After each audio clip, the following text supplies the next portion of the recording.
Bismillahirrahmanirrahim. Assalamualaikum warahmatullahi wabarakatuh.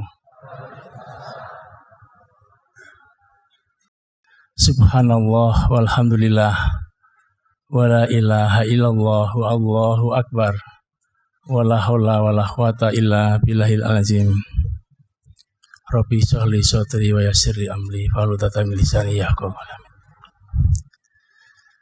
Yang sama-sama kita hormati, sama-sama kita banggakan, pendiri, pemilik, pemimpin Majelis Tafsir Al-Quran yang terhormat Bapak Ustadz Sukino, para pengurus Yayasan Majelis Tafsir Al-Quran, para kajari ini hadir, saya senang sekali. Dan ada juga guru besar saya, Profesor Adi Sulistiono, serta Ibu juga hadir. Dan diantaranya kajari adalah ada Kajari Boyolali. Nah, saya senang hadir. Kebetulan tadi disinggung oleh Bapak Ustadz Sukino, di Boyolali itu sedikit ada permasalahan yang mesti harus didekati secara baik. Jamaah Majelis Tafsir Al-Quran yang dimuliakan Allah Subhanahu wa Ta'ala, pertemuan ini wabil khusus dengan saya namanya Widyo Pramono, asli dari Nganjuk, jabatannya Jaksa Agung Muda Pengawasan. Artinya mengawasi perilaku, tindak tanduk, perbuatan, ucapan dari jaksa seluruh Indonesia yang jumlahnya tidak kurang dari 10.000. Seluruh Indonesia dari cabang sampai Merauke, dari Bangkok, dari Thailand, dari Hong Kong, dan dari Riyadh, Saudi Arabia. Ada perwakilan kejaksaan di sana. Ini dalam ranahnya pengawasan saya. Hebat sekali. Memang saya ini malaikat. Memang saya ini sudah Superman. Enggak lah. Itu hanya sementara jabatan itu. Amanah. Sementara saja. Saya jabat baru sekitar 9 bulan. Sebelumnya jabatan saya adalah Jaksa Agung Muda Tindak Pidana Khusus. Itu yang ngurusi masalah perbuatan korupsi yang dilakukan oleh saudara-saudara kita warga negara Indonesia seluruhnya, sampai yang ada perwakilan di luar negeri. Jadi Jampisus 2 tahun berlalu, sekarang Jaksa Agung Muda Pengawasan. Pertemuan ini juga tentu kita harus memanjatkan puji syukur tentu kepada Yang Maha Kuasa Allah Subhanahu wa Ta'ala, Ilahi Rabbi. Dan juga kita patut menjunjung Nabi besar kita, Khataman Nabi Muhammad Sallallahu Alaihi Wasallam. Dan mudah-mudahan para sahabat, para pengikut, termasuk kita semuanya mendapatkan syafaat yang mulia di sisi Allah Subhanahu wa Ta'ala. Saudara-saudaraku sekalian, saya bangga, saya bersyukur, saya terima kasih melalui putranya Pak Ustadz Sukino, Mas Habib, saya diundang, saya dipanggil, saya diminta untuk bertemu, bersilaturahmi lagi dengan saudara-saudara saya, jamaah, anggota, serta Majelis Tafsir Al-Quran seluruh Indonesia yang tadi disampaikan oleh pimpinan kita, jumlahnya tidak kurang dari 539 cabang dan perwakilan seluruh Indonesia. Itu kalau dihitung per orangnya sudah berapa ini? Di sini aja lebih kurang dari 8.000, subhanallah. Ini suatu kekuatan yang sangat luar biasa. Ini suatu jamaah yang sangat mulia dan perlu kita dukung, perlu kita hayati keberadaan Majelis Tafsir Al-Quran ini. Saya bangga, saya bersyukur, saya terima kasih kepada Yang Maha Agung bahwa bangsa Indonesia melalui MTA ini mampu berdiri, mampu berkembang, dan mampu untuk eksis memberikan ajaran-ajaran Islam yang benar, yang kafah menyeluruh berdasarkan Al-Quran dan Sunnatullah hadis Rasulullah SAW. Dua pegangan ini yang dijadikan landasan utamanya. Ini kalau semakin menggelegar, semakin menyatu, semakin getok tular, ini akan lebih banyak manfaat, faidah, dan jamaah dan masyarakat Indonesia akan kembali kepada ajaran Islam yang benar. Bukan ajaran Islam yang sebaliknya, yang tidak benar, yang sesat. Banyak itu sekarang, masih ada itu. Di mana-mana tempat masih ada. Bagi jamaah MTA, anggota seluruh Indonesia, apabila menghadapi permasalahan yang terkait dengan organisasi yayasan kita ini, tidak perlu mesti harus bertengkar. Tidak mesti harus saling konflik satu sama lain, beradu, tidak. Serahkan urusan itu pada ahlinya. Serahkan kepada aparat yang berwenang untuk menangani dan menyelesaikan itu. Siapa aparat yang berwenang untuk menyelesaikan yang seperti itu? Ya, tentu antara lain di Indonesia ini ada aparat penegak hukum, yaitu jaksa, hakim, polisi, sekarang tambah lagi KPK, PPATK, OJK, lembaga pemasyarakatan, dan lain-lain. Semua yang ada di negara Republik Indonesia itu ada aturan hukumnya, ada tata keramanya, ada saluran-saluran apabila kita menghadapi suatu persoalan, permasalahan, ada jalan keluarnya. Tidak mesti kita harus menyelesaikan sendiri, hadapi sendiri, tidak. Apa yang sudah ditempuh, apa yang sudah dilakukan oleh Majelis Tafsir Al-Quran, yayasan pengurus dan pimpinan pusatnya, sangat bersahaja, sangat baik, sangat elegan, sangat proporsional, sangat profesional. Antara lain bagaimana? Antara lain kalau ada masalah, misalnya di Boyolali misalnya. Ini kalau pada tertawa ini berarti ada sesuatu yang tersembunyi ini. Pasti ada sesuatu yang menjadi titik terang bagaimana jawaban yang terbaik untuk itu. Saya senang, saya gembira pada pagi hari ini hadir di tengah-tengah kita adalah pimpinan Kepala Kejaksaan Negeri Boyolali.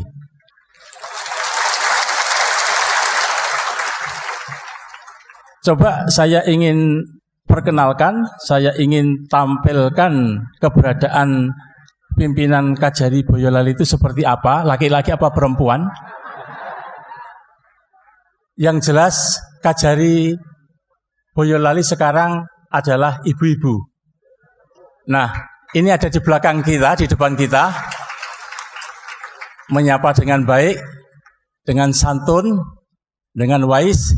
Ini namanya Ibu I Zamzam. Ya, silakan duduk kembali. Terima kasih.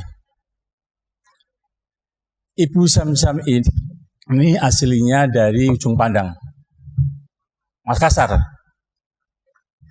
Tentu bagi seorang pimpinan aparat penegak hukum itu landasan yang dipakai, landasan yang digunakan untuk menyelesaikan masalah tentu tidak atas dasar okol-okolan, tidak atas dasar menang-menangan, tidak atas dasar antem kromo begitu saja, tetapi atas dasar hukum yang ditegakkan, hukum yang dijadikan alat, hukum yang dijadikan sarana untuk menyelesaikan permasalahan itu sendiri.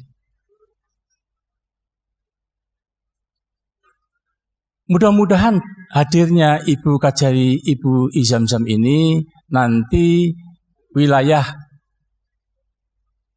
di Boyolali tidak ada permasalahan yang berarti. Diharapkan mampu dan dapat berkoordinasi dengan aparat-aparat samping, dengan kepolisian, dengan masyarakat, dengan tokoh masyarakat, dengan tentu dengan pengadilan, dengan pihak-pihak yang terkait kedamaian, keselarasan, kesejahteraan di wilayah itu sendiri. Tidak sebaliknya, hadirnya aparat penegak hukum itu untuk menenteramkan keadaan, untuk menjadikan wilayah hukum berjalan dengan baik, untuk tidak terjadi gontok-gontokan, untuk tidak terjadi perbuatan melanggar hukum. Kalau sampai terjadi perbuatan melanggar hukum, ya apa boleh buat. Siapa yang salah harus bisa dipertanggungjawabkan. Pasti ada yang salah. Itu dilakukan pemeriksaan. Seperti misalnya saya jadi jaksa agung muda pengawasan. Apabila ada saudara saya jaksa yang tadi saya katakan jumlahnya tidak kurang dari 10.000 seluruh Indonesia, itu kalau ada indikasi melakukan satu perbuatan di luar hukum, apakah ini perbuatan penyalahgunaan wewenang? Apakah ini ada perbuatan selingkuh misalnya? Ya, tidak ada kemungkinan ada terjadi. Pernah itu terjadi. Dengan anak buahnya, dengan temannya, dengan yang lain-lain. Apakah perbuatan jaksa atau tata usaha sendiri? Jaksa itu ada pembantunya itu tata usaha, petugas administrasi. Nah, kalau ada jaksa yang terindikasi perbuatan melanggar hukum, seperti narkoba misalnya, ada yang terindikasi narkoba juga ada. Ada. Dan ketika itu terjadi, maka kesempatan pertama saya minta kepada Kepala Kejaksaan Negeri di wilayah untuk melakukan penelitian, untuk melakukan pengkajian, untuk melakukan penelaahan sejauh mungkin apakah benar yang bersangkutan itu melakukan pelanggaran hukum, yaitu narkoba. Apakah ngisep ganja, apakah sabu-sabu, apakah heroin, dan sejenisnya. Nah, kalau itu terjadi, maka dilakukan pemeriksaan terlebih dulu. Diteliti lebih dulu oleh tim. Tidak hanya satu orang, tim. Dibentuk oleh pimpinannya untuk melakukan klarifikasi apakah benar. Nah, kalau benar, maka ada hukuman-hukuman yang mesti harus dilakukan. Ada hukuman yang mesti harus dijatuhkan. Dan kalau aparat penegak hukum melanggar hukum, itu hukumannya sangat sadis, sangat tajam, dan sangat tidak kompromi. Betul ini? Sudah kejadian beberapa kasus perkara yang terungkap di persidangan, terungkap di publik, di masyarakat. Ketua Mahkamah Konstitusi misalnya, seumur hidup. Ada jaksa dulu UTG ditangkap oleh KPK, dihukum 20 tahun. Ya. Yang jelas aparat penegak hukum kalau melanggar hukum itu hukumannya akan lebih berat. Hadirin sekalian yang berbahagia, yang dimuliakan Allah Subhanahu wa taala, dengan kehadiran, dengan keberadaan Majelis Tafsir Al-Quran yang dikaji ini adalah babonnya, induknya, kitabnya, dan sang penciptanya adalah yang menciptakan kita semuanya, Al-Quranul Harim. Dan dasar juga yang kedua adalah Kitabullah, hadis Rasulullah. Maka kalau ini yang terjadi, ini yang dikaji, ini yang dioncei, ini yang dilaksanakan oleh masyarakat Indonesia khususnya, dan yang di luar negeri pada umumnya, karena ini juga diliput oleh bersawan di luar negeri. Saya dapat masukan dari Mas Habib, ada Jepang, ada Korea, ada Abu Dhabi, ada Thailand, ada Malaysia, ada Jerman. Nah, dengan jamaah yang mengglobal di seluruh dunia, mendengar, menyaksikan, mengerti, memahami apa yang disampaikan dalam kajian-kajian di majelis tafsir Al-Quran ini, maka pendalaman agama kita, Islam, berarti itu yang benar, itu yang harus dilakukan, dan itu yang harus dilaksanakan. Lengkap semuanya. Saya juga mengikuti, saya juga mendengarkan, dan insya Allah saya akan berusaha untuk juga melaksanakan dan mengajak jajaran saya untuk begitu.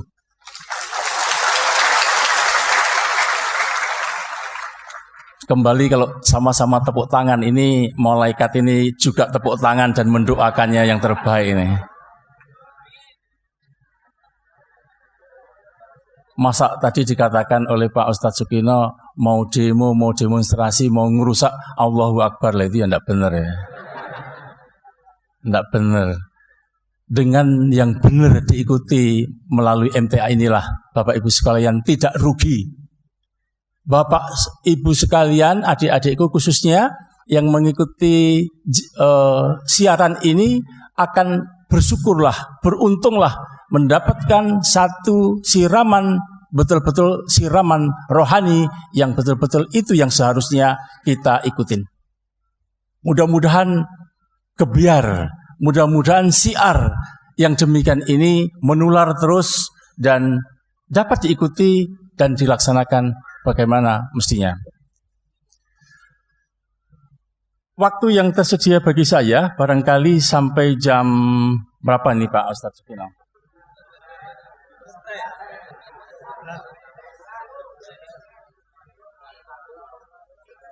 Jangan lama-lama, saya juga punya urusan ini.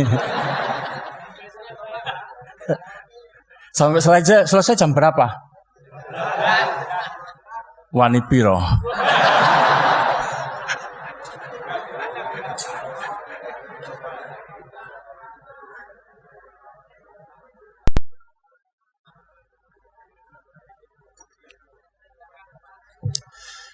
Saudaraku sekalian yang dimuliakan Allah SWT, jabatan Jaksa Agung Muda Pengawasan itu tidak mudah saya tanggung.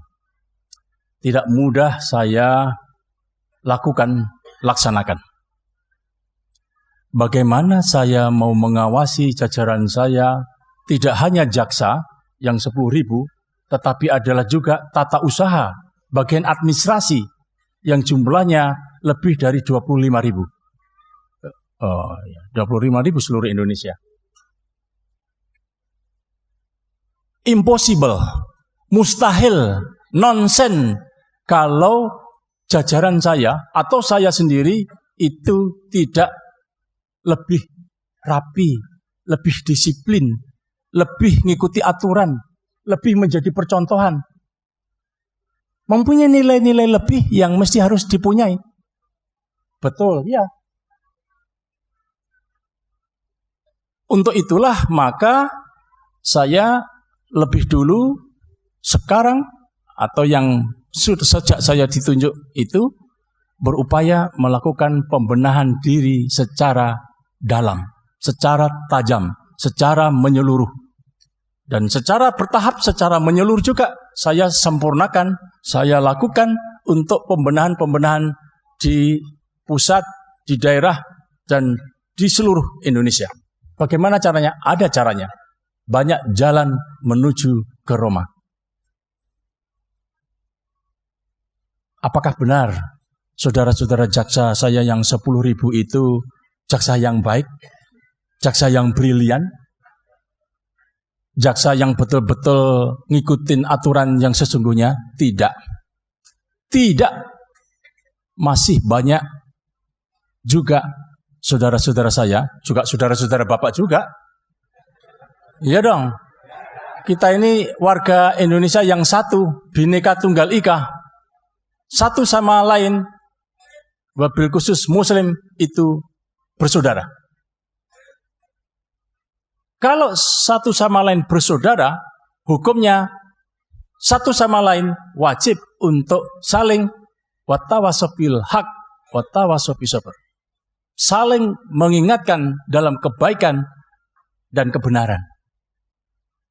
Ajaran Islam begitu dalam, begitu luar biasa, apa saja lengkap di situ. Nah, kalau saudara-saudara khusus di kejaksaan saya tadi saya katakan itu ngikuti pengajian MTA, waduh, itu sudah bagus. Tidak usah susah-susah untuk membinanya lebih lanjut itu. Nah, inilah tugas saya untuk pembenahan di dalam harus lebih rapi, lebih bagus. Kanjeng Nabi Muhammad SAW juga ngendika bahwa ibdak bin nafsi, harus mulai dari diri sendiri lebih dulu sebelum berupaya, sebelum menyempurnakan yang lain-lain. Menarik, senang, dan saya betul-betul mensyukuri nikmat amanah yang diberikan ini. Caranya gimana? Ya, caranya pertama saya terapkan diri saya sendiri khususnya untuk mencoba tidak melanggar aturan. Aturan apa saja khususnya Islam lengkap sekali itu. Semakin digali, semakin kurang, semakin kita tidak tahu. Semakin dalam. Maka Bapak Ibu sekalian dengan ngikutin pengajian ini luar biasa manfaatnya itu. Manfaatnya sangat dalam dan itu apabila Bapak Ibu camkan dengan baik, dengan seksama, dan saya melihat semuanya dari lantai bawah sampai atas ini mengikutinya dengan sungguh-sungguh, dengan tulus, dengan ikhlas. Tidak ada yang cerita sendiri-sendiri, tidak ada. Tidak ada yang bunyi HP, mobile phone, itu tidak ada. Ini tandanya penuh kekhusyuan, penuh keseriusan, penuh arti yang diterima dalam kajian-kajian ini sangat diharapkan oleh kita semuanya. Insya Allah dengan kajian-kajian ini yang diikuti oleh seluruh warga Indonesia, tadi disampaikan oleh Pak Ustadz Sukino yang datang rombongan dari beberapa wilayah dengan rombongan pakai bus, pakai segala macam, itu semakin jauh mendengarkan datang ke Solo ini, ganjarannya semakin banyak. Amin ya rabbal alamin. Kalau saya cerita ini nanti panjang, karena yang saya ceritakan ini tugas dan ruang lingkup tugas saya, dan itu nggak penting bagi Bapak Ibu sekalian. Ya yang penting kan bagaimana mungkin ada permasalahan-permasalahan yang timbul, yang muncul, yang menjadi pertanyaan. Nah itu yang barangkali saya pengen dengar dan saya kepengen usaha menjawabnya. Barangkali di Indonesia ini, barangkali ya kita selaku umat beragama Islam ini tidak ada jalan yang buntu terhadap permasalahan. Pasti ada jalan keluar. Wattawasau bil haq, ada innamal yusri yusra ya. Di balik kemudahan ada kesusahan. Di balik kesusahan ada kemudahan kan begitu. Ya kalau saya bukan bidangnya secara khusus di bidang agama, kalau salah-salah sedikit ya Bapak Ibu mentertawakan saya tidak marah. Saya merasa diri banyak berkurang, saya merasa diri harus banyak belajar. Wajib saya belajar dan saya senang dengan saya berkenalan dengan jamaah Majelis Tafsir Al-Quran ini. Saya gembira, saya jadi teringat, saya jadi mendapatkan pelajaran yang berarti. Waktu berjalan terus dan ini pertemuan saya yang kedua. Dulu tanggal 21 Januari 2016 saya berada di sini. Saya bicara di sini dan alhamdulillah saya diingatkan oleh putranya Pak Sukino untuk kebetulan saya ada acara kemarin tanggal 17 September, ada acara di Universitas 11 Maret, yaitu saudara saya Jaksa Agung Muda Perdata dan Tata Usaha Negara namanya Bambang Setio Wahyudi, alumni Fakultas Hukum 11 Maret tahun 77, saya angkatan 78. Alumni 11 Maret juga dipimpin oleh Pak Adi itu, Pak Adi Sulistiono, ini guru saya ini. Apa perlu berdiri beliau nih? Ya, berdiri, Bro. Berdiri, Bro. Ya. Terima kasih Mas Adi Sulistiono. Beliau ini alumni Universitas Diponegoro, profesornya juga dari Undip. Kebetulan saya profesornya juga dari Undip, melalui tangan-tangan beliau juga. Betul. Tanggal 3 Oktober 2015 saya resmi dilantik oleh Rektor Undip, Profesor Yos Johan Utama, sebagai guru besar tidak tetap di Universitas Diponegoro. Alhamdulillahirabbil alamin, saya dimudahkan oleh Allah dengan sampai mencapai derajat keilmuan yang sampai tingkat profesor. Maka itu saya harus wujudkan amanah rezeki yang diberikan itu dengan bagaimana berbuat yang terbaik untuk keluarga, untuk masyarakat, untuk institusi kantor saya, untuk agama, untuk negara dan bangsa. Wajib hukumnya saya lakukan untuk membayar hutang saya kepada agama, kepada Tuhan yang Maha Kuasa, Allah SWT. Nah, teman saya Jaksa Agung Muda Perdata ini, Bambang Setio Wahyudi, kemarin mendapatkan kehormatan dapat gelar Doktor Honoris Causa di bidang ilmu hukum. Jadi di kejaksaan itu ada Jaksa Agung Muda Pembinaan, ngurusi yang membina, namanya pembinaan itu membina warganya yang 10.000 jaksa, 25.000 tata usaha. Pembinaan, urusan administrasi, urusan keuangan, urusan rumah tangga, urusan ATK, urusan naik pangkat, mutasi, promosi, ini Jambin. Ada Jaksa Agung Muda Intelijen. Itu yang ngurusi masalah-masalah yang kayak di Boyolali terjadi, begitu didengar oleh Jam Intel. Didengar oleh Kasih Intel. Kasih Intel di Boyolali Kejaksaan. Didengar oleh As Intel di Kejaksaan Tinggi. Jadi ada Kejaksaan Agung, ada Kejaksaan Tinggi, ada Kejaksaan Negeri.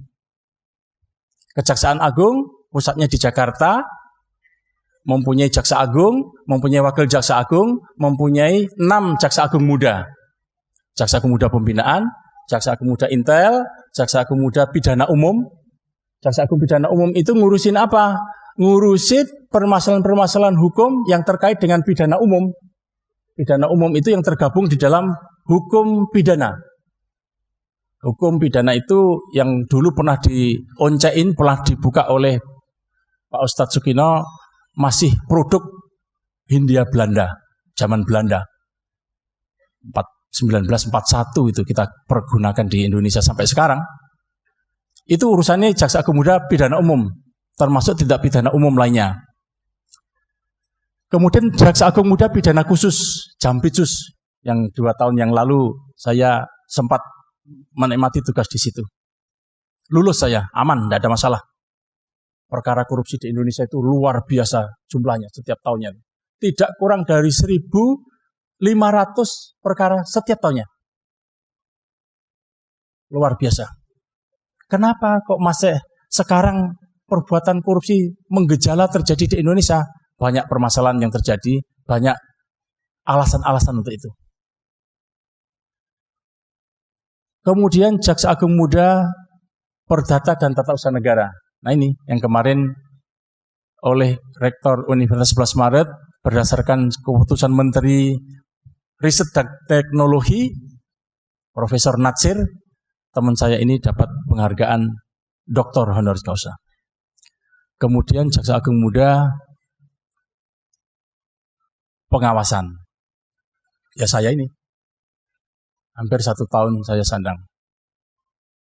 Ngurusi permasalahan-permasalahan yang terkait dengan perbuatan terpuji dan perbuatan tercela.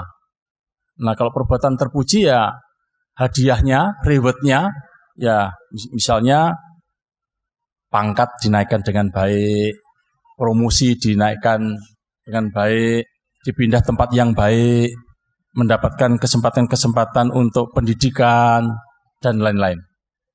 Sebaliknya yang kena penalti, kena hukuman, kena ranjo-ranjo hukum pelanggaran, itu ya disanksi, dipindah, dicopot, diturunkan pangkat, diturunkan jabatannya. Dan ada yang tidak enak, dipecat. Dipecat itu ya sudah, get away, keluar dari kejaksaan. Tidak dapat lagi pensiun.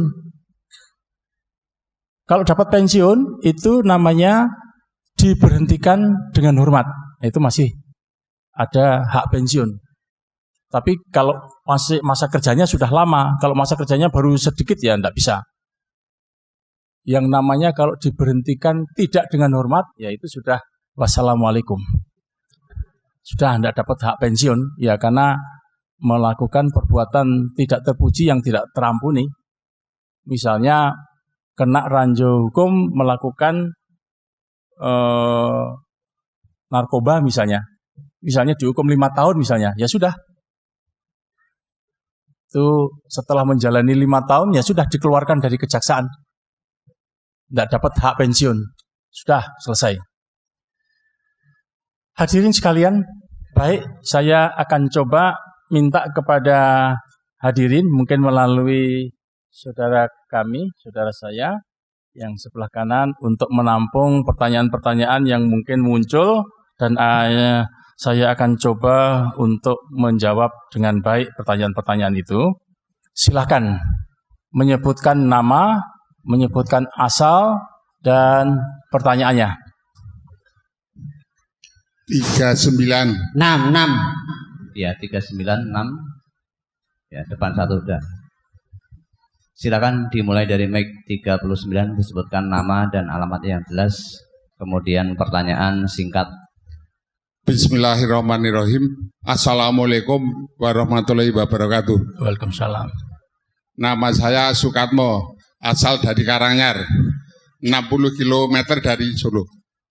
Paling timur Pak, Jinawi. Sebelumnya nanti saya minta maaf karena setelah saya mengikuti tausiah dari Bapak, sebetulnya sudah terjawab semua. Yang jadi unek-unek saya masalah orang yang waton Soloyo, yang suka demo, suka menghujat, seperti di Boyolali. Kalau saya matur Ustadz tentu sudah jelas jawabannya, tidak boleh. Karena ini mumpung Bapak lega di sini, bagaimana seandainya orang sing waton Suloyo sampai memukuli, itu sekali-sekali kita balas, itu bagaimana hukumnya Pak? Karena sepertinya diberi hati ngerogoh lempero itu. Jadi meskipun sudah ditangani kepolisian, dia guyu-guyu yang sakit itu tidur di rumah merasakan sakitnya, itu Pak. Kemudian yang kedua, apabila saya menemukan penyelewengan di desa Pak, karena seolah-olah kalau di desa kan tidak tersentuh dari hukum, kita harus lapor kepada siapa? Ya berbentuk penyelewengan sesuatu hal. Karena saya amati masih ada di desa, tapi tidak tersentuh dari pihak manapun. Apalagi kalau tersentuh LSM, ya jadinya seperti itu. Itu saja Pak yang bisa kami tanyakan. Segala kekurangannya, kebodohan saya mohon maaf. Bila itu berdaya. Wassalamualaikum warahmatullahi wabarakatuh. Waalaikumsalam warahmatullahi wabarakatuh. Langsung ke penanya yang kedua, mic nomor 6, silakan. Assalamualaikum warahmatullahi wabarakatuh. Waalaikumsalam. Saya Bahran dari MTA Binaan MTA Boyolali 1.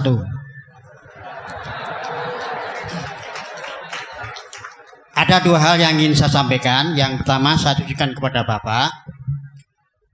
Begini Pak, kalau ada orang yang mendemo terhadap pengajian MTA ada yang melarang, ada yang menghalangi.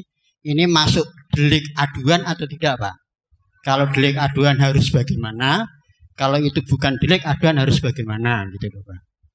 Ini. Kemudian yang kedua, kalau boleh, Pak, saya tujukan kepada Ibu Kajari Boyolali, boleh, Pak? Ya, Ibu Kajari Boyolali, tadi sudah disampaikan oleh Ustadz Sugino bahwa peristiwa di Teras 1 itu sudah diproses hukum. Pertanyaan saya, Bu, sebagai sudah sampai mana atau progresnya itu sudah sampai mana? Kenapa saya tanyakan? Terus terang saya khawatir jangan-jangan ini masuk angin gitu loh, Pak.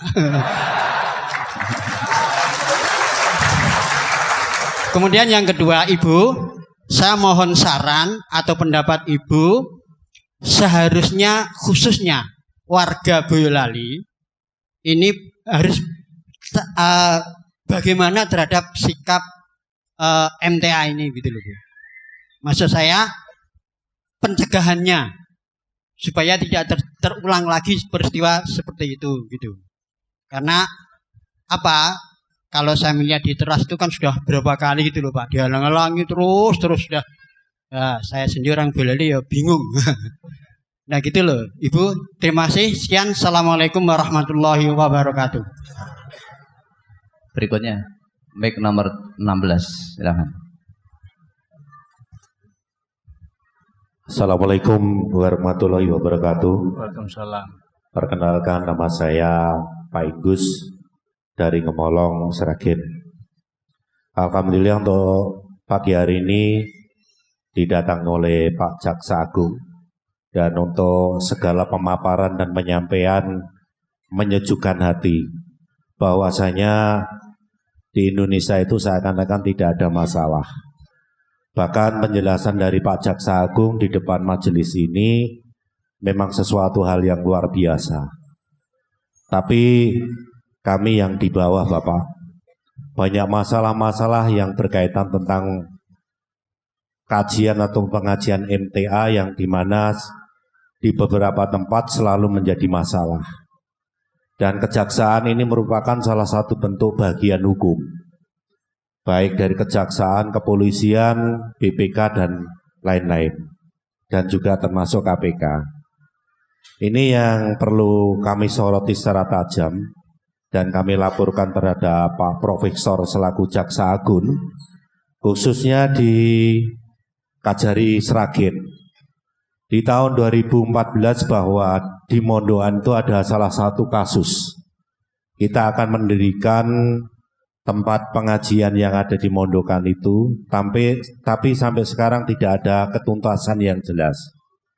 Bahkan proses masalah itu sudah diketahui oleh kepala daerah dan juga diketahui oleh pihak kepolisian.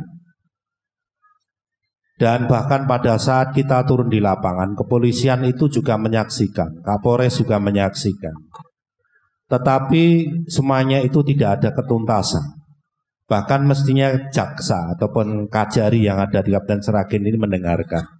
Tapi mohon maaf, tapi ketika itu mungkin belum Pak Kajari yang sekarang ya, tapi kajari yang dulu. Nah ini saya mohon perlindungan dari Pak Jaksa Agung, di mana MTA ini sudah jelas-jelas diakui oleh pemerintah. Pendiriannya juga diakui oleh pemerintah. Ketika itu sudah disahkan oleh Bapak SBY, waktu itu selaku presiden kita. Kebetulan ketua umum kita itu, Pak. Alhamdulillah Pak Jaksa Agung ini tadi menyampaikan jabatan itu tidak akan langgeng, hanya sementara. Tapi kami mohon perlindungannya, khususnya di Boyolali saat ini juga belum ada ketuntasan. Kalau memang panjenengan sebagai lembaga penegak hukum, kami mohon dengan segera dan mohon dengan sangat, karena semua itu dilakukan oleh oknum ataupun provokator. Sistemnya gampang, Pak. Kalau memang akan menyelesaikan itu, provokator itu ditanyakan, ditarik ke kantor. Mereka dimintai kejelasan, keterangan bagaimana mereka itu menyudutkan MTA. MTA ini adalah salah satu kajian.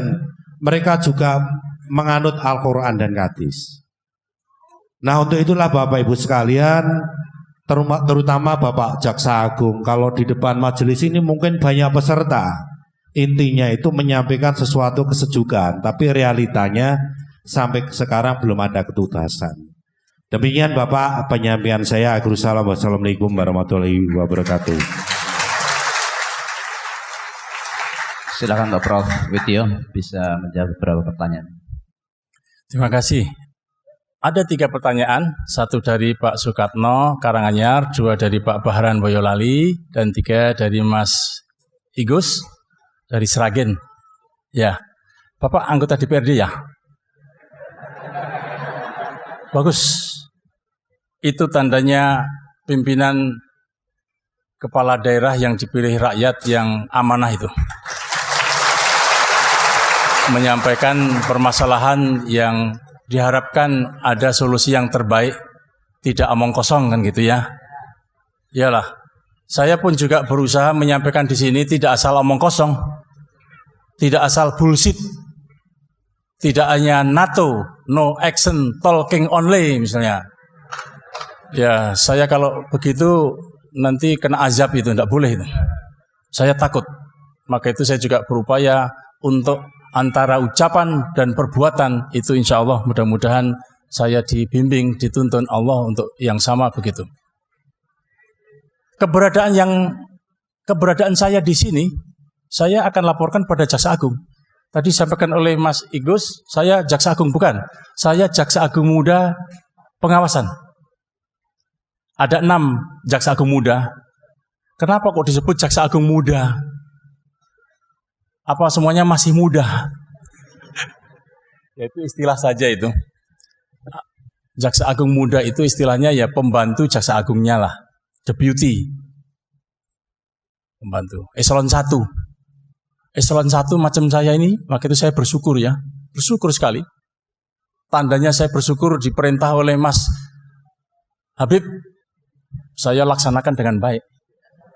Itu kan juga amanat dari Pak Sugino, Pak Ustadz. Saya laksanakan baik. Kewajiban saya itu untuk berani tampil di sini itu satu hal yang betul-betul sudah saya pertaruhkan jabatan saya. Ini tepuk tangan terus ini. Tandanya setuju ini. Iyalah, kita bersyukur atas nikmat yang selalu kita dapatkan dari Yang Maha Agung. Pertanyaan pertama dari Mas Katno Karanganyar. Bagaimana seandainya orang menganiaya itu lalu kita balas sekali-kali,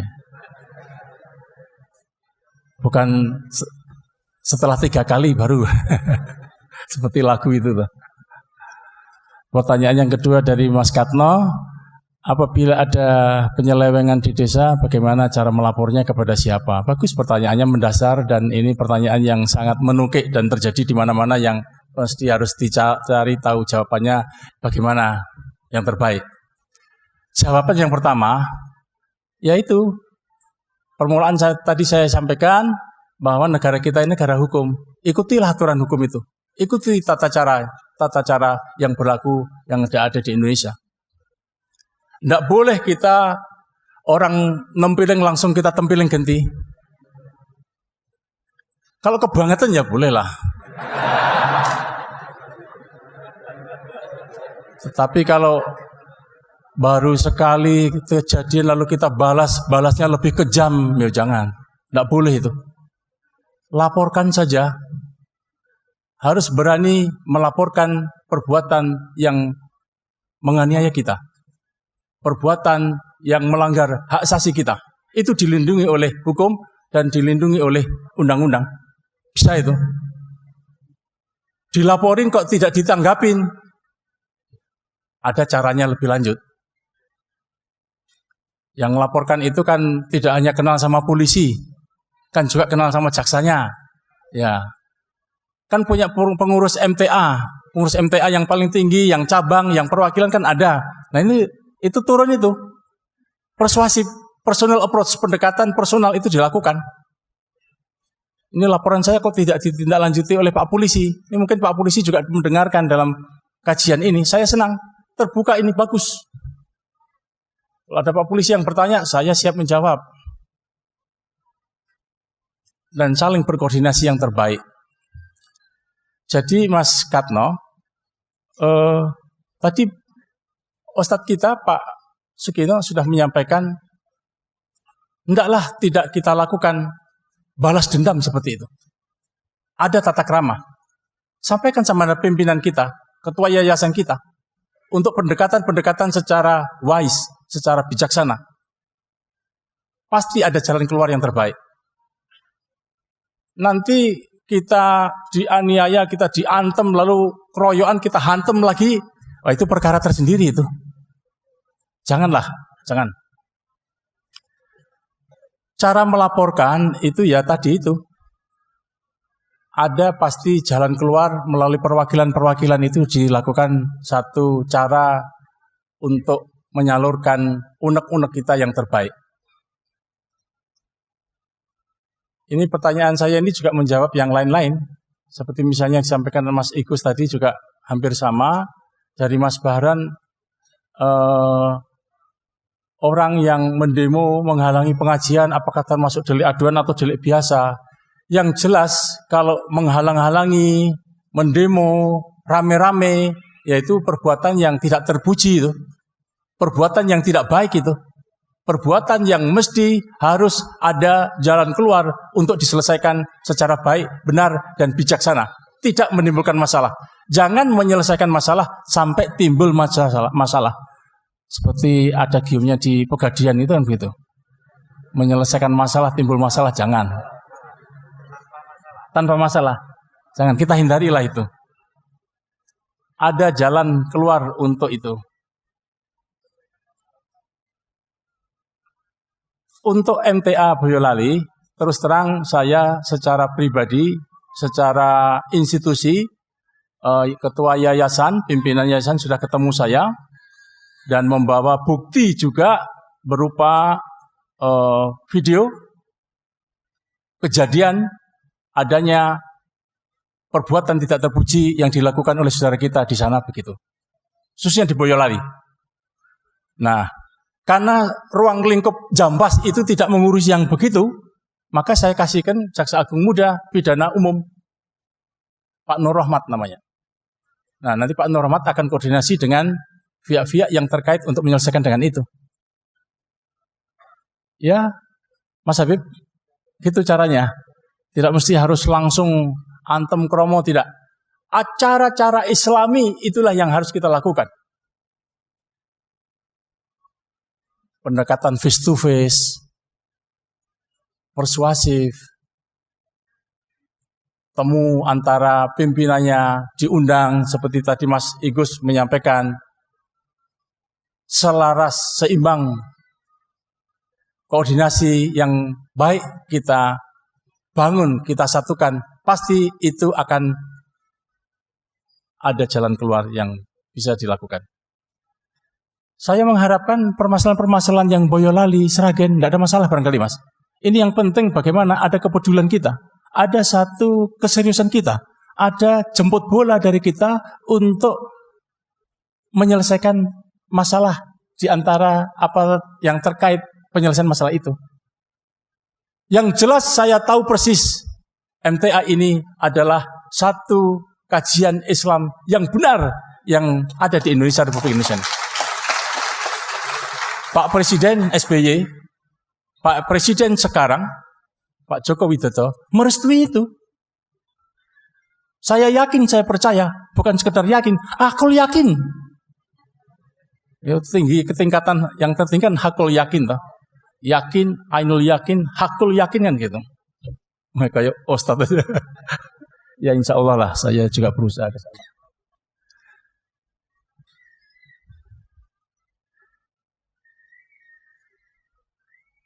Bagaimana warga Boyolali harus bersikap terhadap MTA? Nah ini pertanyaan yang ditujukan kepada Ibu Kajari, Ibu Izamzam. Saya jawab saja bahwa perlunya pendekatan secara personal approach, pendekatan secara pribadi dari pimpinan ketua yayasan MTA kepada Kapolres, kepada Kapolda, kepada Kapolri. Nah, itu sudah ditempuh oleh Pak Ustadz Sukino. Sudah dilakukan semua itu. Saya pun juga sudah turut campur untuk menyelesaikan masalah itu. Insya Allah tidak lama lagi akan selesai, tidak ada masalah di antara kita. Ceramah saya ini mungkin juga didengar oleh aparat yang berkewenangan itu, tidak ada masalah. Nanti saya juga ikut bagaimana yang terbaik untuk menyelesaikan masalah Hana Masa, tidak ada masalah. Saya kira begitu. Kalau tidak puas ya nanti dipuas-puaskan di tempat yang lain supaya ada penyelesaian yang baik. Yang jelas pasti ada jalan keluar untuk itu. There are so many ways to Roma. Banyak jalan keluar menuju ke Roma. Masih adakah? Silahkan. Assalamualaikum warahmatullahi wabarakatuh. Nama saya Jafar dari cabang Pituro, Profesor.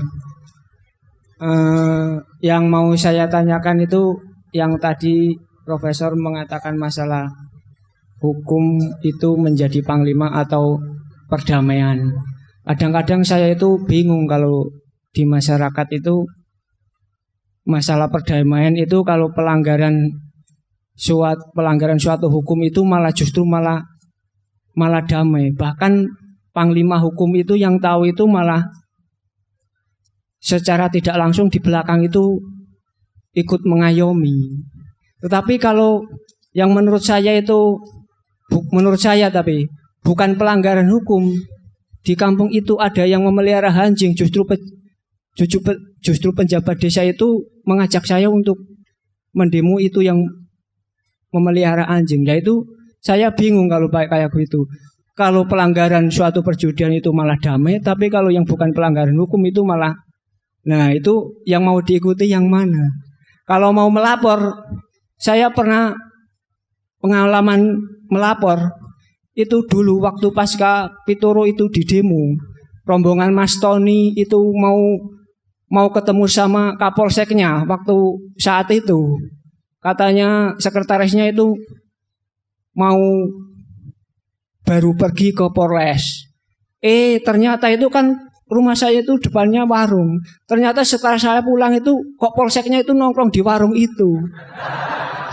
Nah itu ya saya kalau ada pelanggaran mau melapornya ke mana? Panglimanya hukum aja itu ada di situ lah. Itu yang saya menjadikan bingung itu kayak gitu. Mohon penjelasannya atas penjelasannya. Terima kasih. Assalamualaikum warahmatullahi wabarakatuh. Berikutnya mic nomor 7. Silakan sambung. Assalamualaikum warahmatullahi wabarakatuh. Waalaikumsalam. Nama saya Nino dari Pontianak, Kalimantan Barat. Ada yang ingin saya sampaikan, saya pertanyakan kepada Bapak. Seperti kita tahu dari tahun ke tahun jumlah jemaah haji, jemaah umroh semakin bertambah. Bahkan daftar tunggu sampai puluhan tahun. Demikian juga pondok pesantren makin berkembang di seluruh Indonesia. Itu artinya begitu banyak, begitu antusiasnya umat muslim di seluruh Indonesia ini berbondong-bondong ingin mengamalkan ajaran agama Islam dan menuntut ilmu. Tetapi di sisi lain, tindak kriminalitas juga semakin merajalela. Korupsi juga semakin banyak dan juga tindak pidana yang berhubungan dengan narkoba juga semakin merajalela. Yang ingin saya tanyakan, apa yang terjadi? Kira-kira apa yang terjadi dalam negeri ini? Bapak selaku Jaksa Agung Muda bagian pengawasan, saya ingin menanyakan bagaimana Bapak melaksanakan fungsi pengawasannya di sini. Demikian pertanyaan saya. Saya titip salam buat teman saya pengajian saya di Pontianak, yaitu Umi Aldi, Ibu Siti Minarsih di Pontianak, dan teman-teman pengajian di Pontianak. Ayo kita ke MTA Pusat. Demikian, mohon maaf jika ada kata-kata yang kurang berkenan di hati. Terima kasih. Wassalamualaikum warahmatullahi wabarakatuh. Dilanjutkan mic nomor 39. 39, lantai 4.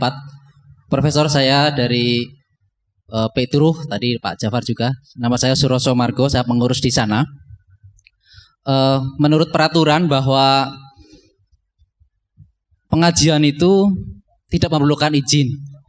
Nah, pada saat tahun 2013 yang lalu kami mendapatkan perlakuan yang serupa hampir sama dengan yang di Boyolali tadi. Waktu itu kami sampaikan kepada masyarakat yang datang ke tempat kami bahwa pengajian itu tidak perlu izin. Tetapi pada kenyataannya mereka tidak mau paham juga. Ya pokoknya seperti itu. Kemudian kami juga sempat diundang ataupun disidang di pemerintahan di Purworejo di sana itu. Dari mulai MUI, FKUB, kemudian ada Kemendak juga, kami diundang ke sana secara ini.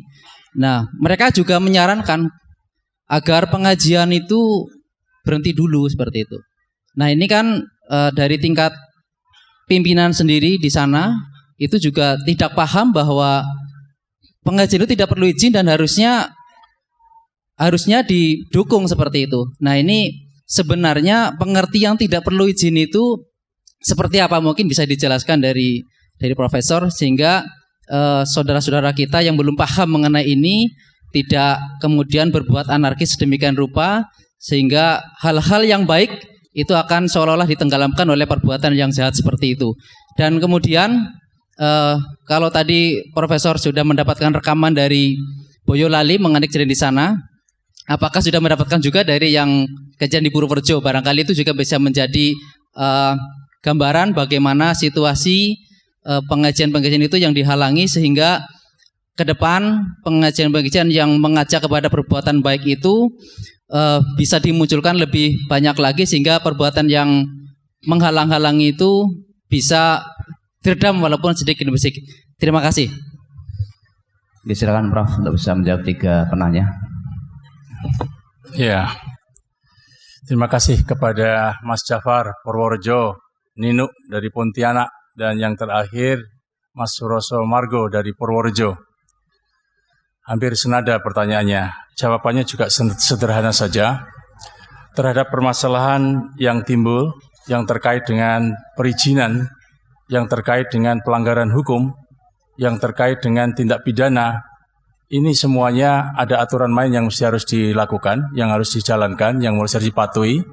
Yang penting dari itu semuanya adalah bagaimana kita di dalam bersikap dan berperilaku di masyarakat, seperti misalnya pengajian, itu melakukannya semuanya berdasarkan tata krama, aturan-aturan yang sudah berjalan. Aturan-aturan berjalan yang ada di MTA ini sudah baku, sudah jelas. Itu adalah mensiarkan Islam secara benar, secara kafah, dan tata cara untuk pengajian pun juga sudah berlaku ada demikian. Soal perizinan misalnya, ya tidak ada salahnya misalnya ketua atau pengurus dari yayasan itu di wilayah misalnya Boyolali atau Purworejo atau Pontianak, adakan satu pertemuan lebih awal dengan pihak-pihak terkait bahwa kita adakan satu kumpulan yang jenis kegiatannya ini adalah yang benar, tidak menyimpang, sesuai aturan. Dan ini yang mestinya harus dilakukan supaya ajaran yang kita laksanakan itu betul-betul bisa difahami, bisa dilaksanakan, bisa diikuti, dan bisa menyebar kemana-mana begitu. Dan apabila terjadi satu tadi dikatakan oleh Mas Jafar dari Purworejo sampai ada pelanggaran demo, ya kembali kepada ujung-ujung satu permasalahan. Hendaklah kita di dalam melakukan segala kegiatan itu ada satu pendekatan-pendekatan awal, ada satu komunikasi secara baik. Kalau itu sudah dilakukan dan itu sudah juga tidak ada masalah, ya dilaksanakan. Nah, kalau tentu ada masalah timbul yang terjadi, ini kembali pada yang terjadi di Boyolali, ini secara khusus ya. Nanti diselesaikan secara khusus saja. Jadi tidak ada permasalahan yang rumit barangkali. ini sudah diangkat oleh pimpinan pusat untuk diselesaikan secara baik. Yang terjadi di Pontianak misalnya, tadi diilustrasikan mengenai jemaah haji semakin banyak, masa tunggu semakin lama. Ya, terus terang dengan adanya begitu pun pemerintah juga tidak tinggal diam dan malah melakukan satu upaya-upaya diplomasi dari pemerintah melalui Menteri Luar Negeri dan dipimpin langsung oleh Presiden, mengadakan satu komunikasi dengan negara-negara lain yang jumlah kuota hajinya masih belum bisa dilaksanakan, masih tidak bisa dimanfaatkan untuk dimanfaatkan oleh warga negara Indonesia. Dan itu terjadi di Malaysia, di Filipina, di beberapa tempat. Ini sudah digalang sedemikian rupa secara diplomatis. Nah, kalau itu terjadi, nah itu juga hal yang terbaik untuk bisa kita nikmati, untuk bisa kita rasakan, untuk bisa kita nikmati pada waktu hasil dari diplomasi, hubungan diplomasi antar negara yang terbaik yang dilakukan oleh pemerintah. Kita berdoa, kita berjuang terus untuk mudah-mudahan kegiatan-kegiatan syiar Islam yang demikian seperti MTA tidak akan mengalami hambatan-hambatan yang berarti.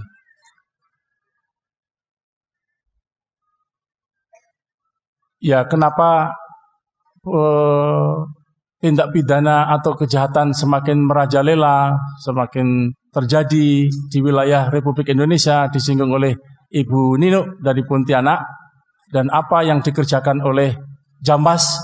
Wah, ini baik pertanyaannya ini. Ini ya seperti pimpinan saya gimana PR-nya Jambas sudah dikerjakan apa belum ini? Kan gitu. Mensikapi yang demikian wajib bagi aparat penegak hukum yang tadi saya katakan polisi, jaksa, hakim,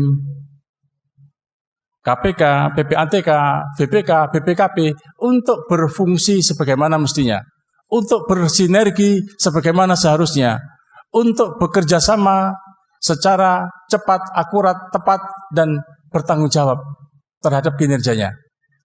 Melalui pertemuan yang seperti ini, melalui koordinasi dari aparat penegak hukum yang baik yang kita harus lakukan, yang harus kita koordinasikan sedemikian rupa, diharapkan permasalahan-permasalahan hukum, permasalahan-permasalahan tindak pidana tidak akan terjadi semakin lama semakin hari yang kita harapkan.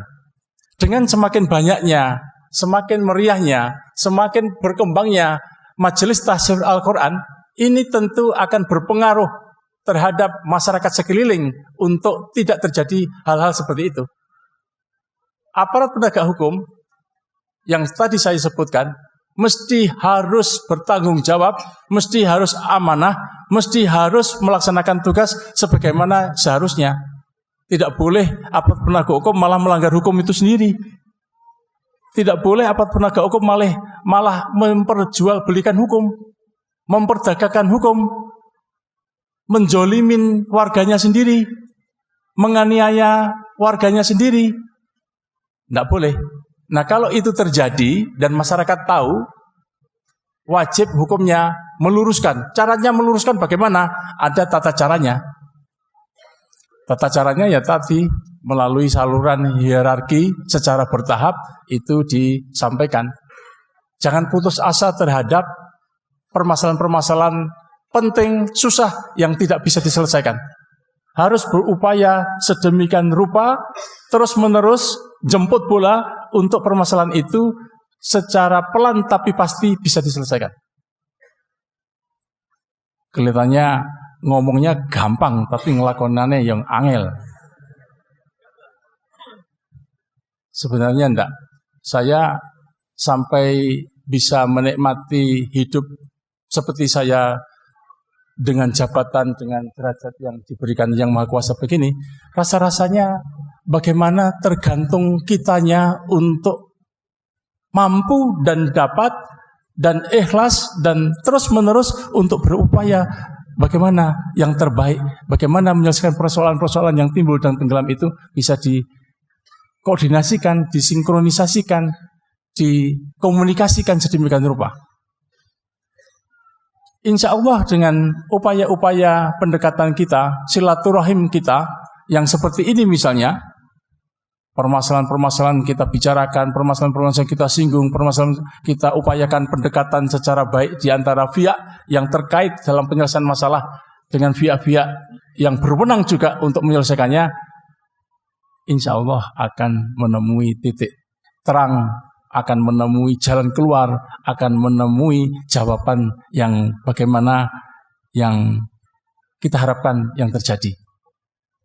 Barangkali itu jawaban saya terhadap Mas Jafar Purworejo, Ninuk dari Pontianak, dan yang terakhir dari Mas Suroso Margo dari Purworejo.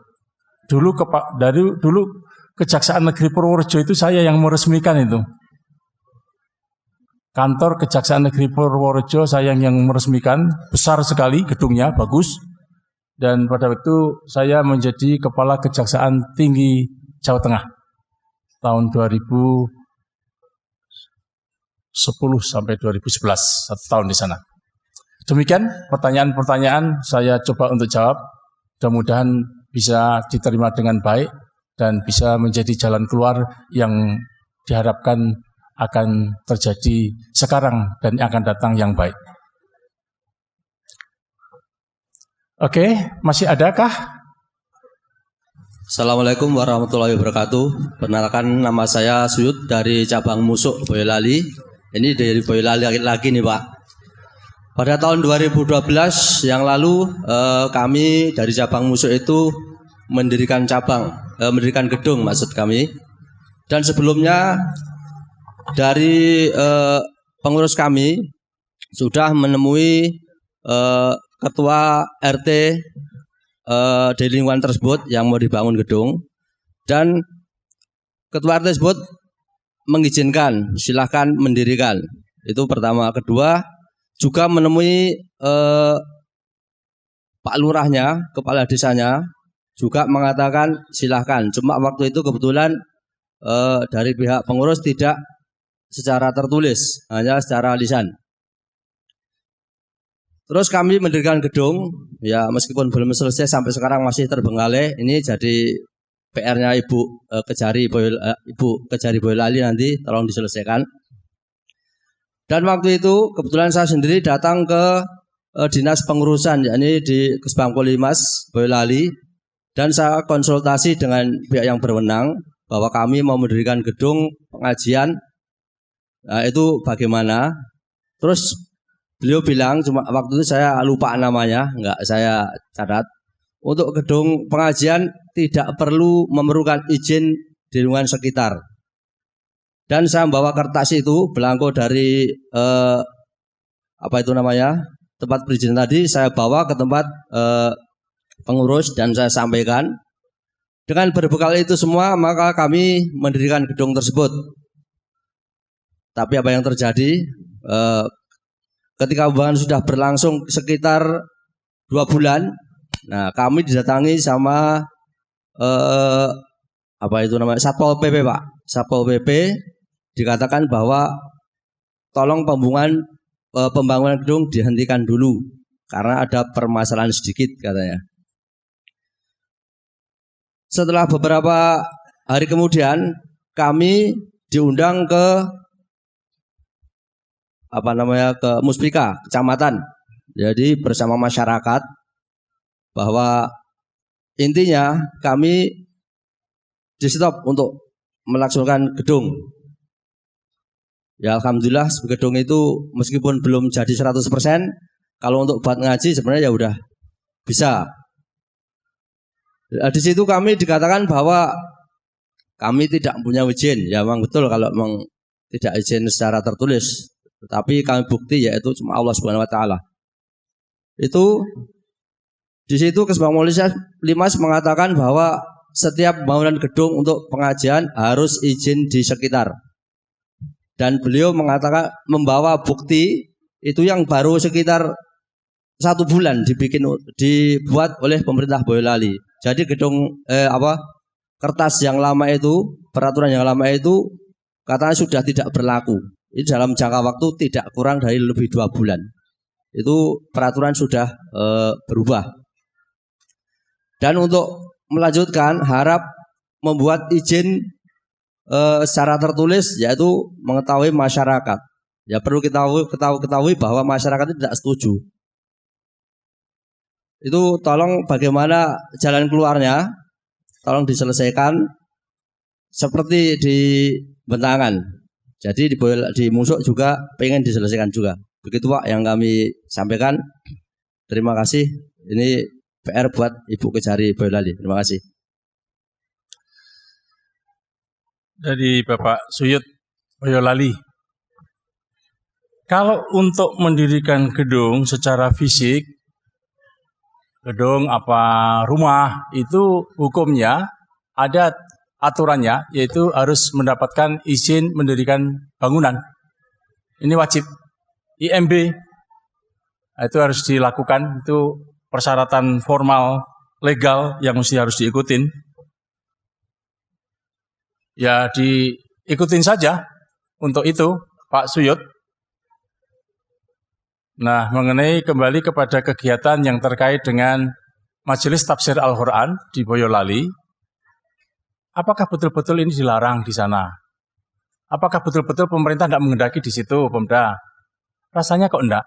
Di seluruh wilayah Republik Indonesia, yang tadi dikatakan oleh pimpinan Majelis Tafsir Al-Quran, yang 539 perwakilan cabang, tidak ada masalah. Kenapa di Boyolali bermasalah? Dan inilah tentu Pemda Boyolali yang perlu kita tilik sejauh mana keberadaan di situ. Nah, nanti Ibu Kajari akan ketemu sama saya nanti, akan bicara-bicara, dan tentu Ibu Kajari tidak berdiri sendiri. Ibu Kajari, Ibu Isamsam akan berkoordinasi dengan pihak-pihak terkait. Dan pimpinan MTA juga turun tangan, dan itu sudah dilakukan. Dan mudah-mudahan ada jalan keluar untuk itu semuanya. Di wilayah-wilayah manapun tidak ada masalah dan malah berkembang. Tadi saya dapat informasi di Indonesia ini yang belum ada cabangnya adalah di Sabang, di Aceh. Saya pernah di Sabang, tugas di sana. Kok sama di sana kok malah belum ada cabangnya dan akan mendirikan? Ya, dirikan saja. Insya Allah tidak ada masalah. Nah ini di Indonesia hanya satu kok, Boyolali kok ada masalah? Ada apa? Nah itu perlu dipertanyakan ini. Siapa yang melarang ini? Saya pengen tahu. Ini memang bukan urusannya Jamwas. Ini urusannya ya pemerintah setempat. Nanti pemerintah setempat itu bersama dengan Ibu Kajari akan juga menelisik, mencoba untuk melihat, mendengar apa sih sesungguhnya permasalahan yang terjadi. Nah ini nanti ada jalan keluar dan ini sudah dilakukan oleh pimpinan pusat MTA. Dan sudah ke saya juga, nanti secara gayung bersambut diselesaikan dengan baik. Mudah-mudahan ada jalan keluar untuk itu. Insya Allah tidak ada masalah. Pasti Allah meridhoi. Amin ya Rabbal Alamin. Ini kok nggak ada yang menyambut amin ya Rabbal Alamin. Harus saling mendukung, saling mendoakan, saling merestui. Itu mesti harus ada legal, tidak ada masalah. Kan gitu. Sama-sama. Daerah lain bagus, sampai daerah-daerah lain mesti sudah ada pun datang ke sini untuk mendengarkan, untuk tatap langsung dengan siapa sih yang berbicara hari ini. Nah, kan begitu. Apa yang dikemukakan, bisa jawab pertanyaan-pertanyaan enggak? Ya ternyata pertanyaan-pertanyaan yang kembali kepada Boyolali. Saya pengen dengar, nanti saya juga pengen ketemu Ibu Kajari untuk menatap wajah dan bagaimana hambatan-hambatan, halangan-halangan yang terjadi di wilayah Boyolali. Mudah-mudahan saya juga berdoa ikut membantu persoalan-persoalan yang demikian itu. Ada pertanyaan lagi yang tertulis disampaikan ke meja redaksi saya ini dari Mas Gianto Kalbar Sanggo. Pertanyaannya, apakah jaksa tidak takut bersalah jika menuntut orang yang tidak bersalah? Dan apakah pengacara yang membela orang bersalah itu bisa dibenarkan? Nah inilah. Jaksa yang mengikuti atau beragama Islam wajib hukumnya, termasuk pengacara, termasuk hakim, termasuk polisi. Ya kalau menegakkan hukum yang salah ya mesti harus ditindak yang benar. Aparat penegak hukum itu harus menegakkan hukum yang benar, bukan yang salah. Kalau aparat penegak hukumnya sudah bertindak secara hukum yang salah, nah ini ya sudah mesti harus diluruskan oleh Jamwasnya ini. Jamwas itu adanya di Kejaksaan Agung. Kalau di Kejaksaan Tinggi namanya Aswas, Asisten Pengawasan. Kalau di tingkat Kejaksaan Negeri ada Kajari, Kepala Kejaksaan Negeri. Tugasnya Kepala Kejaksaan Negeri, tugasnya Asisten Pengawasan, tugasnya Jamwas itu untuk menelisik, untuk mengetahui kegiatan-kegiatan anak buahnya itu menyimpang apa enggak, untuk mengetahui perilaku anak buahnya itu nyeleneh apa enggak. Lah kalau ada yang nyimpang, ada yang tidak pada tempatnya, ada yang nyeleneh, itu segera diatasi, segera diselesaikan. Jangan dibiarkan. Kalau dibiarkan semakin keranjingan, semakin mewabah, semakin terjadi yang tidak pada tempatnya, dan itu adalah bagian-bagian orang yang tidak amanah, bagian orang yang aparat yang berdosa, tidak melakukan waskat, pengawasan melekat. Derajatnya itu tingkat di bawahnya kedua. Nah, kalau itu tidak dilaksanakan, ya pejabat itu termasuk orang yang salah, orang yang tidak melakukan pengawasan yang benar. Jadi pengawasan itu sesungguhnya tidak tergantung kepada Jamwasnya atau Aswasnya. Kita semuanya saja itu wajib untuk, ya tadi, watawasau bil haq, watawasau bis sabr itu. Saling mengingatkan dalam menasihati dalam kebaikan, kebenaran. Wajib itu kita. Meluruskan itu. Wajib mengingatkan. Ya kalau sudah mengingatkan tidak digubres ya dengan cara lain. Ada tata cara untuk itu. Jaksa kalau menuntut orang yang tidak bersalah, yaitu jaksa yang salah. Saya selaku pimpinan kejaksaan, misalnya saya jadi Kajari, saya jadi Kajati, saya jadi Jampitsus, saya jadi pimpinan yang menegakkan aturan-aturan dalam penegakan hukum persidangan penuntutan. Itu tata cara yang saya lakukan dan saya sebarkan dimanapun berada. Kalau menuntut orang, itu menuntut orang yang betul-betul salah, betul-betul melanggar hukum, betul-betul ada unsur-unsur, ada perbuatan-perbuatan yang dilakukan secara nyata, ada bukti-buktinya, jelas. Kalau tidak ada bukti-buktinya, tidak ada saksinya, tidak ada ahlinya, tidak ada dokumennya, tidak ada keterangan yang lain-lain yang mendukung, ya jangan disalahkan, jangan dituntut di persidangan. Lebih baik kalau itu masih dalam tahap penyidikan, ya dihentikan saja. Jangan ditindaklanjutin. Kalau salah jangan dipersalahkan, dihentikan saja. Kalau di tingkat penuntutan perkara itu, misalnya perkara korupsi ya, itu kalau di tingkat penuntutan mau dilimpahkan ke pengadilan, itu diekspos dulu, digelar dulu, dioncein dulu, dibicarakan dulu sesama-sama jaksa-jaksa yang terkait, yang diundang untuk menyelesaikan masalah yang benar. Untuk menyidangkan perkara yang pokok itu jangan sampai menyidangkan perkara yang tidak jelas, yang tidak benar. Kalau di penuntutan ragu-ragu jaksa untuk melimpahkan ke pengadilan, dihentikan saja penuntutannya. Tidak usah dibawa ke pengadilan. Loh itu bisa, dan itu dilindungi oleh undang-undang. Demikian juga pengacara. Hendaknya lah pengacara, ini saya juga menghimbau teman saya samping, menegakkan hukum yang benar, dan juga tidak menegakkan hukum yang membayar. Artinya, pengacara pun harus bertindak berdasarkan hukum.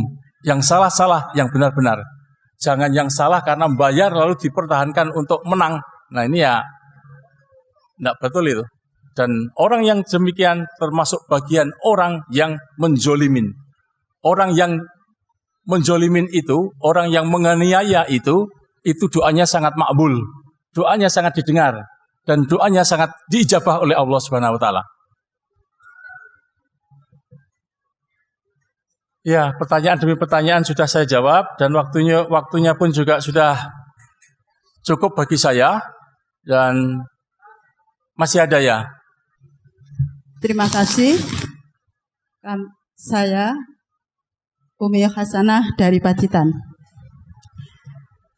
Begini Prof, sebetulnya keberadaan MTA ini sudah dikenal oleh masyarakat seluruh Indonesia. Tapi herannya, kok masih ada sebagian dari masyarakat itu mencoba menghalang-halangi keberadaan MTA. Apakah begini Ustadz, begini Prof, pertanyaannya, apakah tidak ada upaya dari pemerintah untuk ya semacam mengadakan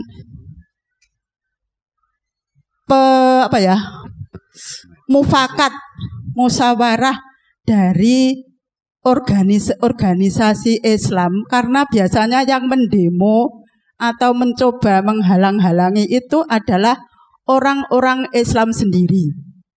Nah, untuk itu apakah tidak ada upaya ya mungkin dari jalur hukum, karena nanti kalau ada sesuatu juga masuknya atau larinya ke hukum.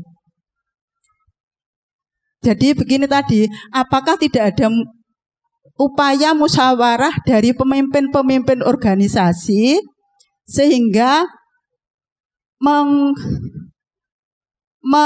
menjadikan satu kesepakatan, dan setelah itu kesepakatan itu diinstruksikan kepada yang bawahnya begitu loh,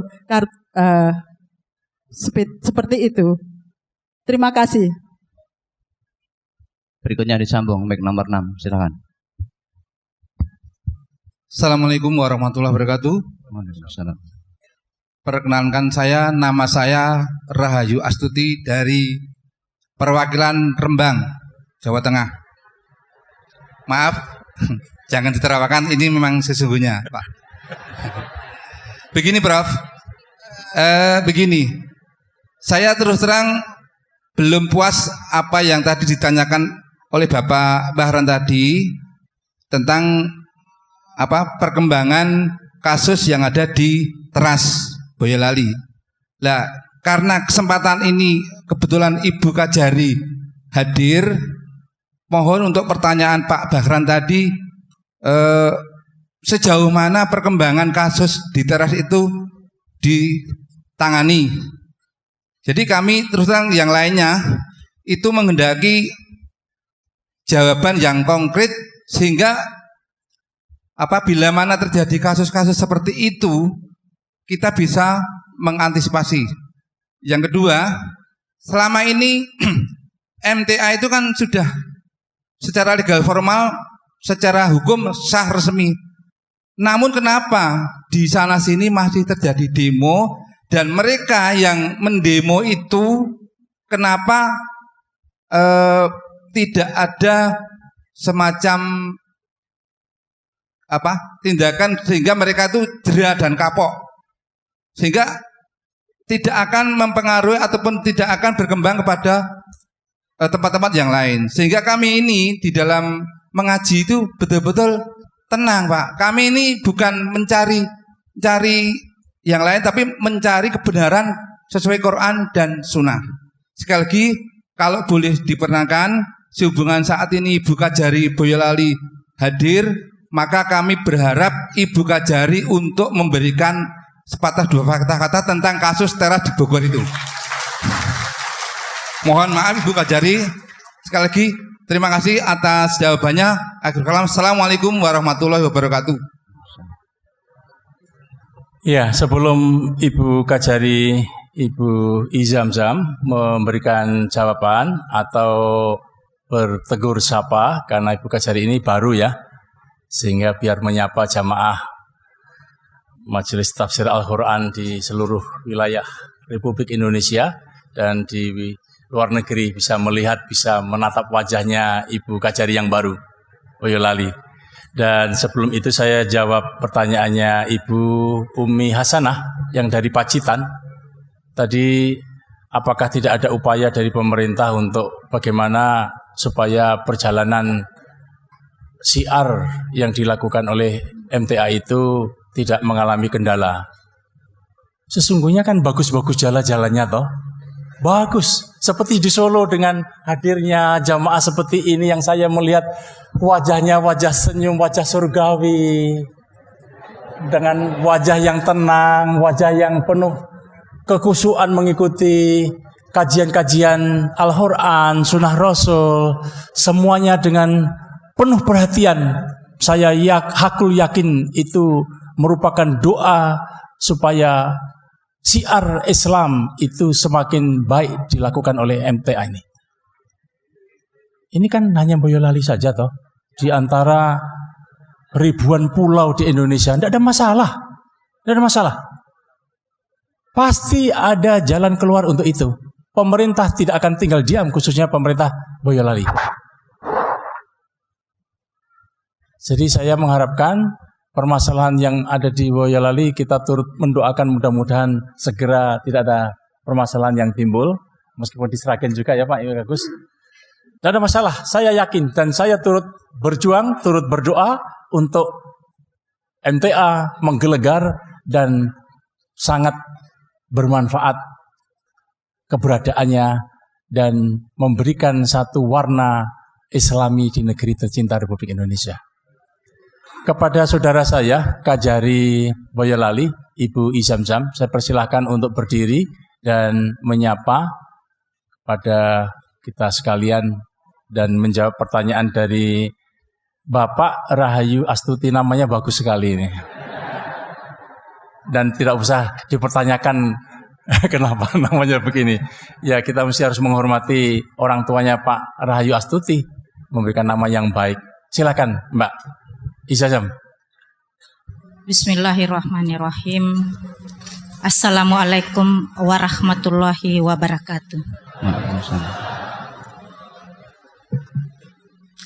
Bapak Jaksa Agung Muda Pengawasan yang kami hormati dan kami banggakan, Bapak Ibu para anggota pengajian MTA yang hadir pada saat ini, yang kami hormati, ada rekan-rekan saya para kajari se-Solo Raya yang saya cintai dan saya banggakan. Pertama-tama tentunya marilah kita manjatkan puji syukur kehadirat Allah Subhanahu wa taala karena dengan rahmat dan hidayahnya sehingga pada siang hari ini kita masih berada di tempat ini dalam keadaan sehat walafiat. Amin. Saya akan berusaha menjawab apa yang dipertanyakan dari Saudara Rahayu Astuti dan tadi ada pertanyaan dari Saudara Tahran yang saling berkaitan mengenai sejauh mana penanganan perkara yang korbannya itu, saksi korbannya itu adalah dari anggota MTA. Kalau tidak salah begitu. Jadi ada kejadian kalau tidak salah adalah pemukulan. Begitu barangkali ya, Bapak Rahayu. Ada salah satu anggota kita yang dilakukan pemukulan dari Iya. Nah, karena ini ranahnya pidum Bapak, jadi termasuk tindak pidana umum. Sampai saat ini kami belum tahu siapa nama tersangkanya, akan tetapi nanti setelah acara ini kami bisa komunikasi dengan Saudara Rahayu sama Saudara Tahran. Kalau bisa kami diberitahu tersangkanya siapa dan kami akan mengecek. Namun perlu diketahui bahwa untuk perkara-perkara yang ranahnya tindak pidana umum itu penyidiknya itu adalah pihak kepolisian. Jadi setelah pihak kepolisian melakukan pemberkasan tentunya dikirim ke kejaksaan. Nah, yang berkas inilah yang kami akan nantinya pelajari secara teliti, secara cermat. Dan tentu kita mengacu kepada alat bukti sebagaimana yang ditentukan di dalam pasal 184 KUHP. Jadi tidak semudah Bapak Ibu sekalian, orang melapor itu kita langsung mengatakan bahwa menentukan bahwa tersangkanya si A, akan tetapi ada alat bukti yang harus dipertimbangkan. Harus ada alat bukti yang mendukung untuk nantinya kami bawa perkara tersebut disidangkan ke pengadilan negeri. Jadi untuk lebih jauh, untuk lebih detailnya barangkali nanti saya akan berkomunikasi langsung dengan Saudara Tahran, dengan Saudara Rahayu Astuti. Insya Allah kami akan tindak lanjuti. Dan selanjutnya mengenai permasalahan MTA lainnya barangkali juga bisa kami berkomunikasi langsung sama pimpinan MTA Boyolali atau salah satu anggota Boyolali, anggota MTA yang dipercayakan untuk menemui kami. Kalau secepatnya lebih bagus, hari Senin bisa kami tunggu ada waktu karena Selasa ada. Kalau hari Selasa ada rapat di Kejaksaan Tinggi, seluruh Kajari se-Jawa Tengah harus hadir Bapak. Jadi kalau bisa, insya Allah besok kami tunggu di kantor. Demikian barangkali Bapak yang kami dapat sampaikan pada kesempatan ini. Dan saya akhiri wabillahi taufiq wal hidayah. Wassalamualaikum warahmatullahi wabarakatuh. Waalaikumsalam. Jadi saudaraku sekalian, demikian tatap muka langsung dengan Kajari Kepala Kejaksaan Negeri Boyolali, Ibu Isamsam. Dan karena saking semangatnya, karena baru mendengar permasalahan di Boyolali dan langsung menjawab secara spontanitas, nanti hari Senin tanggal 19 September silahkan pengurus MTA Boyolali merapat kepada Kajari. Nah inilah gayung bersambut kan? Dan tentu Ibu Kajari juga akan berkoordinasi dengan aparat samping untuk bagaimana mensinergikan, bagaimana mengharmonisasikan, bagaimana mengkomunikasikan, bagaimana supaya permasalahan tidak lagi timbul. Nah itu pentingnya aparat penegak hukum turut berbicara, turut bagaimana syiar Islam MTA ini bergelora di Boyolali khususnya. Selain Ibu Kajari Boyolali, saya perkenalkan yang hadir di sini adalah Kepala Kejaksaan Negeri Karanganyar, kemudian Sukoharjo, kemudian Wonogiri, kemudian Klaten. Silakan berdiri mengenalkan masing-masing sehingga wilayahnya yang Klaten, Wonogiri, Sragen bisa mengetahui langsung inilah jajaran kejaksaan yang ada di wilayah Bapak Ibu sekalian. Kalau begini kan enak toh, bisa bertatap muka langsung.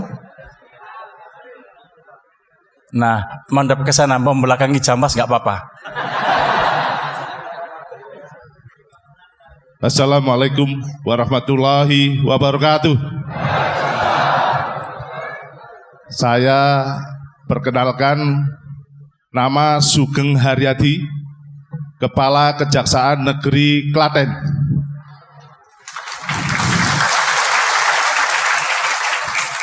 Mungkin pengurus MTA Klaten sudah pernah ketemu saya pada waktu di Kapolres rapat FKUB. Ya, sudah pernah ketemu Pak siapa tadi? Kemarin juga ketemu karena ada permasalahan di Ceper dan gereja yang kemarin. Saya rasa itu perkenalkan kami dan kami mohon kita sama-sama bisa merapat MTA Klaten dan Kejaksaan Negeri Klaten. Terima kasih. Wassalamualaikum warahmatullahi wabarakatuh.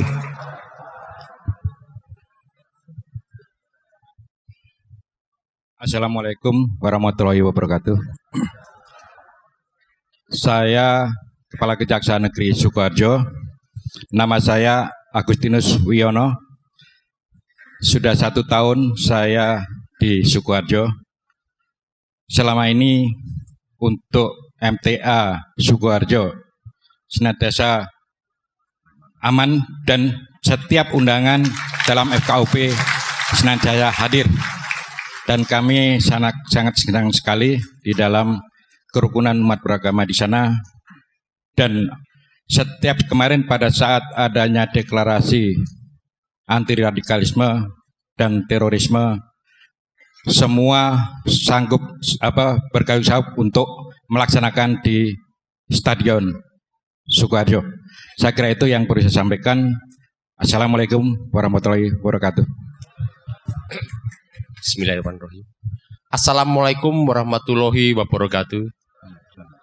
Mohon diperkenalkan, nama saya Tri Ari Mulyanto, Kepala Kejaksaan Negeri Wonogiri. Saya sangat bahagia dan senang bisa berdiri di sini, bisa bertatap muka. Nanti saya akan koordinasi dengan MTA yang ada di Wonogiri.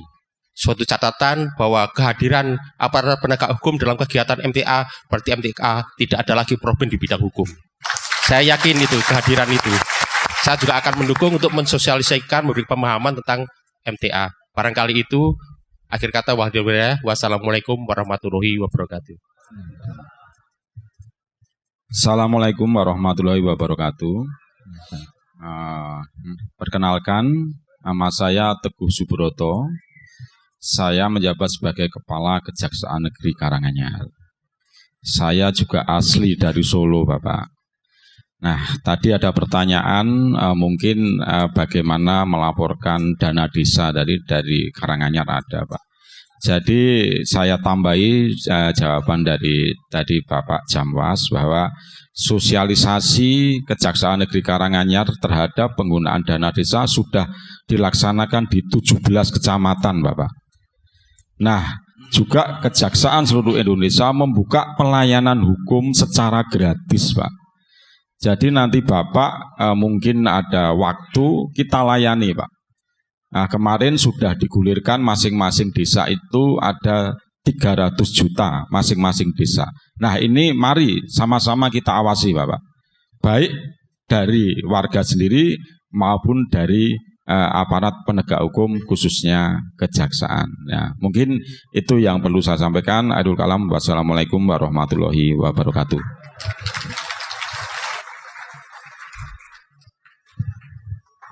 Ya, demikian saudaraku sekalian, jamaah Majelis Tafsir Al-Quran yang dimuliakan Allah Subhanahu wa Ta'ala. Telah sama-sama kita dengar tatap muka, tatap wajah langsung dengan Kepala Kejaksaan Negeri Boyolali, Ibu Samsam, Kepala Kejaksaan Negeri Sukoharjo, Kepala Kejaksaan Negeri Wonogiri, Kepala Kejaksaan Negeri Karanganyar, dan Kepala Kejaksaan Negeri Klaten. Nah, Sragen.